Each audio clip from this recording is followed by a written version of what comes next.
All right. Good morning, everybody. Thanks for being here. Big week for us, Axe Week. Obviously playing Wisconsin and Senior Day. So it's a big day for a lot of guys who have given so much to our program. So it's a heck of a week for us. Got Thanksgiving.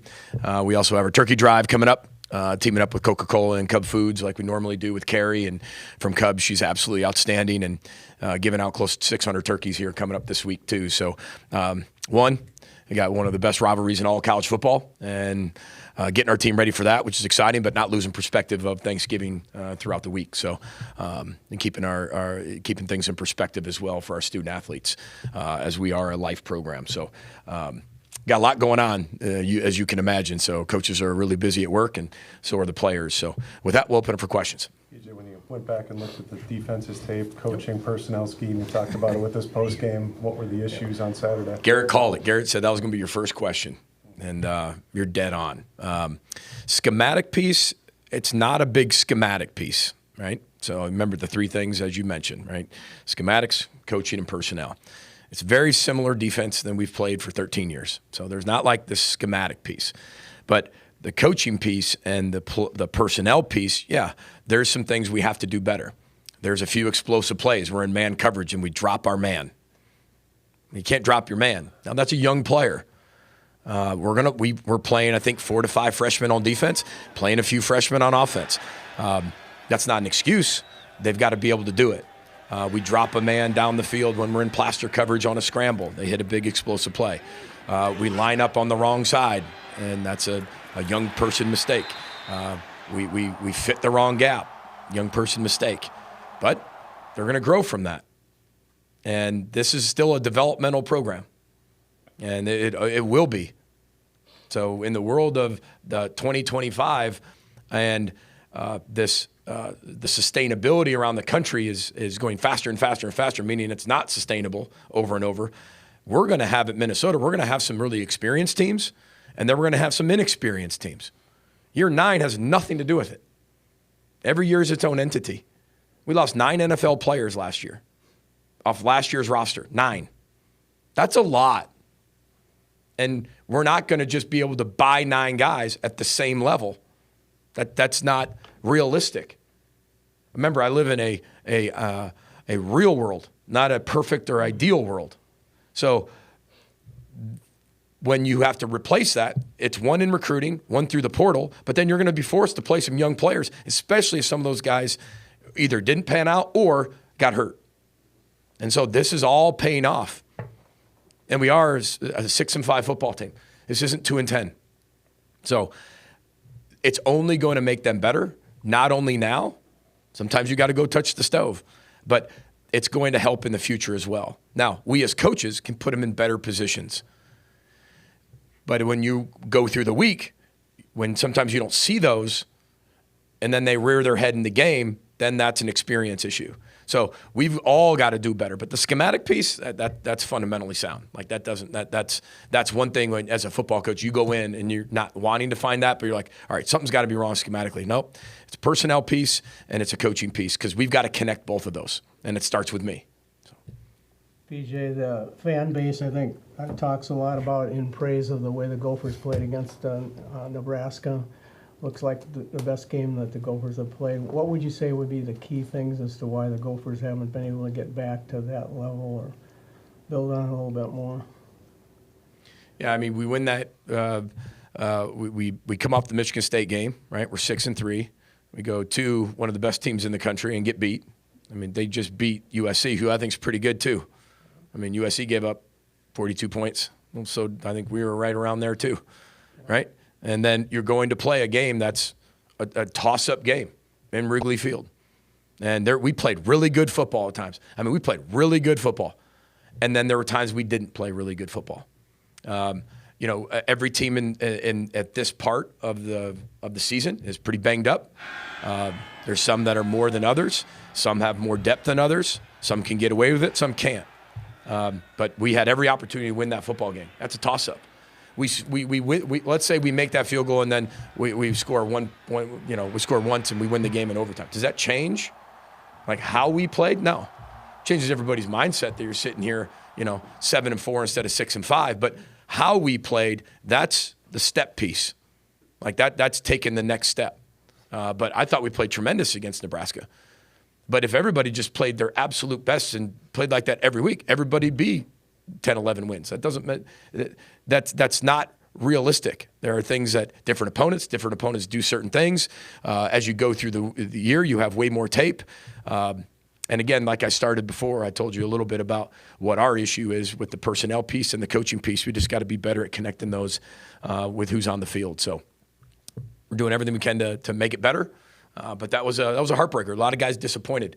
We had every opportunity to win that football game just like Northwestern did. And that's why it was a toss-up game. I thought it was a really good football game to watch or to be involved in. We just came up on the short end of the stick on that one. What impressed you most about Drake on Saturday? I think Drake's playing at a really high level. I do. I think he can always continue to get better.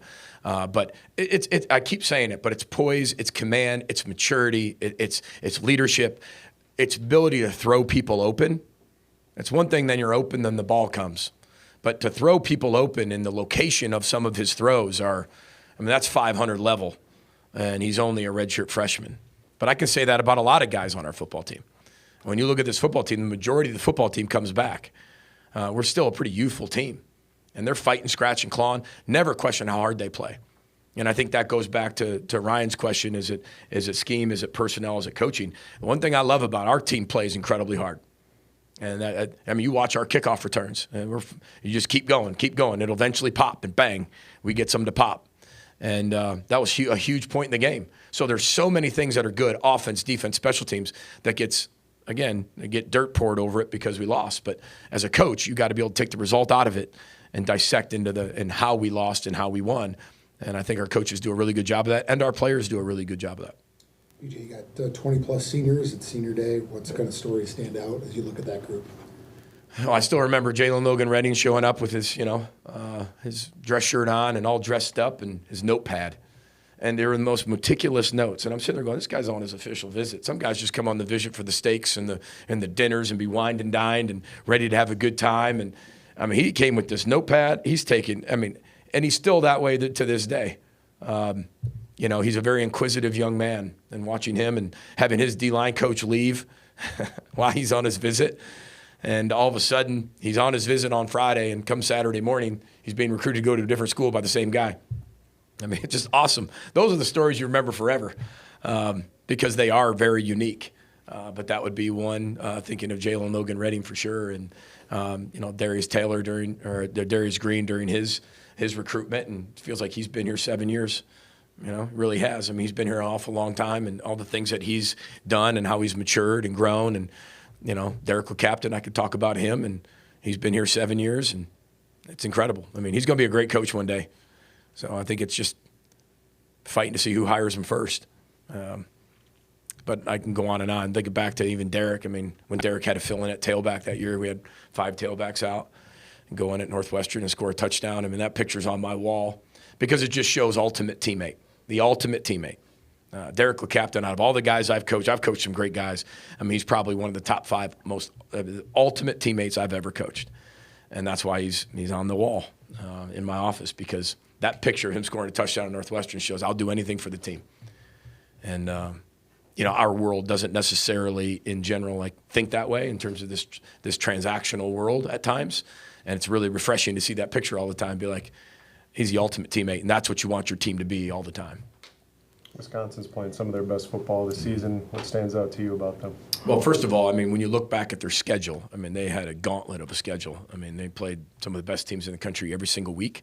And if you look at us, Ohio State and Oregon, and playing 4 more of those, right? I don't know what our record would exactly look like. But when you look at them, and while they've continued to change weekly, it's almost a new offense every single week as they got to the last 3 to 4 weeks here with new people, new system. They've done some things defensively, too, that they've changed up a ton. And looking for things that are going to make their identity as they move forward, like every good coach would do. But they have really captured what they're going to be really good at to finish this year, and done it at a very high level. And they showed that against Illinois last week. That film. That looked like that had been their offense the entire year, the way they were executing that at the level that they were doing. So. It's an honor to play in the Rivalry, and we got to play our best football of the year, that's for sure. What have been the elements to evening up that rivalry during your time here? Well, I think it's just one. I mean, you've got to continue to recruit and you've got to continue to develop, but it's all mindset. You know, I mean, you're always going to have, I'd say, mindset and belief. You know, I mean, when you have, this is what's great about playing at Minnesota is that we have so many rivals. We have so many trophy games, and we have 4 trophy games, right? But you could technically argue Nebraska's one of them too. Without the trophy, you know, it's the chair, but like you could talk about our fan base uses that, whether it's Wisconsin, Iowa, and Nebraska, they kind of use all those 3 as somewhat of a rival. So I think it's the mindset and the belief that you can do it. And then you've got to find a way to get proof, trusting that. And trust comes down to time, consistency, and proof, right? So you got to have all 3 of those to be able to trust that. And trust that process and trust that you can do that. And 2018 was a huge step forward for us getting over that hump. Now, look, every single coach has some type of vice where you've got a team that maybe they haven't beaten in a while. I think every team in the country has something like that. But for us, it was being able to get that first one, and then I think it brought the rivalry back. I'm not saying that we've dominated that or they've dominated us, but I think that the pendulum has gone right back to where you don't know who's going to win that football game every single year. And I think that that's what rivalry should be. I think that's a healthy rivalry, and I don't know what we've done in terms of having success, not having success. That's not for me to judge, but I'll say that I feel like, you know, in the rivalry world, you want to bring the rivalry back.